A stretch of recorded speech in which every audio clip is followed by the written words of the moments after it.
proud and very much my heroes. Oftentimes people are like, oh, do you look up to Steve Jobs or Rockefeller, things of that nature? I have zero idols other than my two parents, who I look up to and love and admire and absolutely try to strive to make proud on an every single day basis. They worked extremely hard. I didn't even know my dad until I was 14 years old, even though my dad slept in the house every night of my life up to that point, because he would leave before I would wake up and he would come home long after I fell asleep.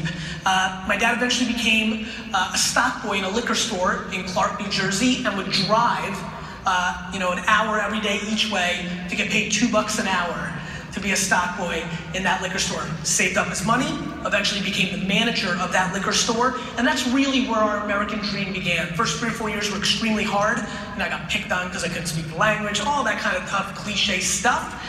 But eventually we moved to Edison, New Jersey, where my entrepreneurial career began. When I was 6, I had a 5 lemonade stand franchise. I used to ride around and pick up my cash at the end of the day like I was Tony Soprano, and I would really, really enjoy that. And I would spend most of my time on probably the framework of where I want to go with this talk, which is I've now come to realize that I'm an attentionist. That the thing that I most care about is attention. That if that attention lives on Instagram and goes down in the DM, or if that attention is on Twitch, or if that attention is in hologram form, or if that attention is in outer space, that is where I will be. I do not care about anything other than where do you pay attention and how do I tell you my story. Whether I want to be elected for office, whether I want to sell you sneakers, whether I want to sell you wine, whether I want you to consume this content, I day trade attention.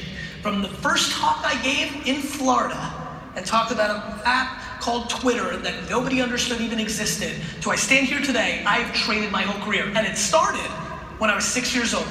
The reason I did not stand behind the stands at my lemonade was not because I was fancy, not because I thought I was so special and my friends had to. It's because for 8 hours on summer days, the most interesting thing in the world for me to do was to walk up and down the streets of New Jersey. I'm an 80s baby, so we actually played outside. I would walk up and down the streets and I would sit, literally sit on a grassy knoll and would watch cars drive